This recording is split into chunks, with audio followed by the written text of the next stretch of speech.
मैंने अपना पति खोया है जो इस सदन के माननीय सदस्य थे। ये बात किसी से छिपी नहीं है। पूरा सदन जानता है कि उनकी हत्या कैसे हुई थी और किन लोगों ने की थी। मैं धन्यवाद देना चाहती हूँ ऐसे मुख्यमंत्री जी का जिन्होंने जीरो टॉलरेंस ला करके पॉलिसी को ला करके अपना करके अपराध और माफिया अतीक अहमद जैसे अपराधियों को मट्टी में मिलाने का काम जो करके दिखा दे उसी पर विश्वास किया जाता है। मैं भी 3 बार इस सदन की विधायक रही हूँ। बहुत छोटी उम्र से रही हूँ। सबके विश्वास और सबकी आस से मैं यहाँ पर आई हूँ। माननीय मुख्यमंत्री जी के आने के बाद मुझे न्याय मिला। मेरे पति के हत्यारे अतीक अहमद को माननीय मुख्यमंत्री जी ने मिट्टी में मिलाने का काम किया। मैं सुरक्षा की बात करती थी। मैं आपका ध्यान माननीय अधिष्ठाता महोदय जी, मैं आपका ध्यान अपने तरफ ले आना चाहती हूँ। मैंने अपना पति खोया है जो इस सदन के माननीय सदस्य थे। ये बात किसी से छिपी नहीं है। पूरा सदन जानता है कि उनकी हत्या कैसे हुई थी और किन लोगों ने की थी। मैं धन्यवाद देना चाहती हूँ माननीय मुख्यमंत्री जी को जिन्होंने मेरे छुपे हुए उन आंसुओं को देखने का काम किया जो वर्षों में किसी ने देखने का काम नहीं किया।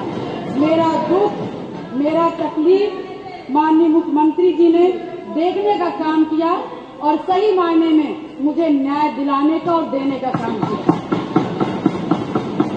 माननीय अधिष्ठाता महोदय जी, मुझ जैसे पता नहीं कितने प्रयागराज में पीड़ित परिवार को माननीय मुख्यमंत्री जी ने ऐसे अपराधियों को दंड दे करके उनको न्याय दिलाने का काम किया है। और कल शायद मेरी प्रयागराज की जनता मुझे सुनेगी तो वो लोग भी माननीय मुख्यमंत्री जी को धन्यवाद देने का काम करेंगे पुनः दोबारा।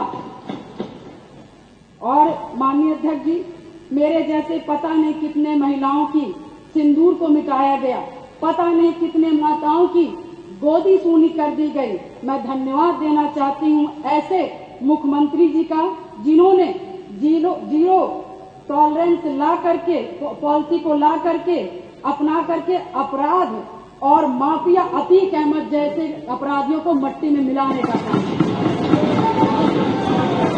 आज प्रयागराज अधिष्ठाता महोदय जी, आज प्रयागराज ही नहीं अपितु पूरा उत्तर प्रदेश की जनता आज माननीय मुख्यमंत्री जी के तरफ विश्वास की नजर से देखता है कि कोई भी प्रदेश का कोई भी माफिया या भू माफिया हमारे भाई की तरफ, हमारी महिलाओं की तरफ, हमारी बहनों की तरफ बुरी नजर से उठा के देखने का काम करेगा तो उस हर अपराधी को मिट्टी में मिलाने का काम किया जाए। और माननीय अधिष्ठाता महोदय जी, मैं ये कहना चाहूंगी कि कोई जिसकी सबसे बड़ी बात क्योंकि जो करके दिखा दे उसी पर विश्वास किया जाता है। मैं भी 3 बार इस सदन की विधायक रही हूँ। बहुत छोटी उम्र से रही हूँ। सबके विश्वास और सबकी आस से मैं यहाँ पर आई हूँ। उसी आशा और विश्वास को जब भी मुझे किसी ने दिलाया है तो मैं उसके साथ खड़ी रही हूँ।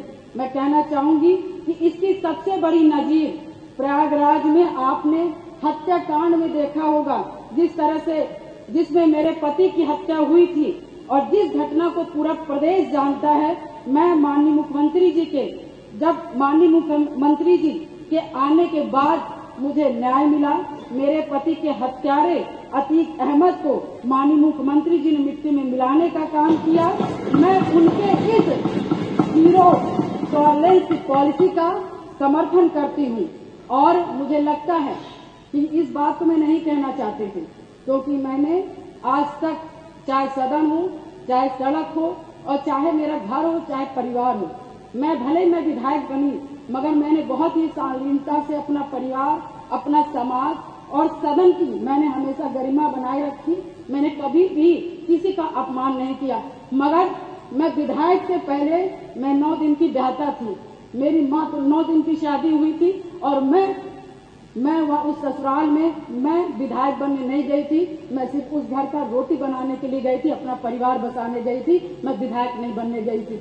मगर जब मेरे साथ घटना हुआ तो मैंने न्याय के लिए अपना आवाज खोला, अपने अधिकारों को मांगने का काम किया, और जो कि मुझे जिस तरह से मुझे सही लगा, मैंने कभी जनता को अपना परिवार समझा, कभी आप सभी माननीय सदस्य को अपना भाई बंधु समझा, और आप ही लोग से, सभी लोग से मुझे ताकत मिली।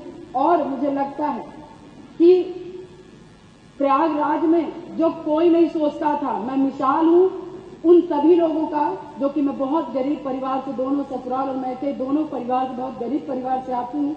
न मेरे पास पैसा था, न गाड़ी था, न व्यवस्थाएं थी, न घर में कोई एक आदमी था, मगर धन्य शहर पश्चिमी की जनता ने, जिससे मुझे विश्वास करके मुझे चुनाव लड़ने का काम किया, और अपने पैसे से चुनाव लड़ने का काम किया, और उन्होंने लड़वाने का काम उसी आस्था विश्वास के साथ सन 2005 से मैं कमर कस के, मैंने शायद अपनी नहीं की, अपने पति की, मुझे तो पता ही नहीं था कि कौन क्या है, मगर मैंने जब जाना कि इससे कोई लड़ने के लिए तैयार नहीं था अतीत ऐसे माफियाओं से, तो मैंने लड़ने की ठानी, क्योंकि मुझे बस एक चीज लगा कि आज मैं डर जाऊंगी, जिसके पति की सारेआम हत्या कर दी गई और उसकी डेड बॉडी नहीं दी गई, ऐसे पता नहीं कैसे नॉर्मल इंसान, जो छोटे छोटे समाज के लोग होंगे, पता नहीं हजार राजू पाल की हत्याएं हो जाएंगी, और हम जैसी लड़कियां गूंगी बहरी घर में बैठ जाएंगी। अधिष्ठाता महोदय, मैंने उनकी आवाज मैं सुन करके, और मैं अपने लिए लड़ाई नहीं की, पूरे शहर पश्चिमी और पूरे प्रयागराज और पूरे उत्तर प्रदेश की जनता के लिए लड़ने का काम की,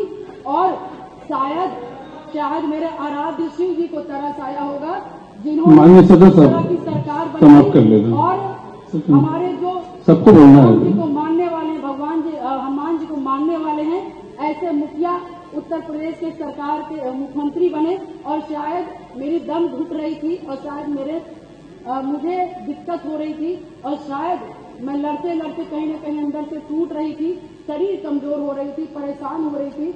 ईश्वर को भी तरस आया और महाराज जी को भी तरस आया, और मुझ जैसी महिला को न्याय दिलाने का काम किया, उत्तर प्रदेश की जनता को मुझ जैसी महिलाओं को न्याय दिलाने का काम। अब आप सामने समाप्त करें।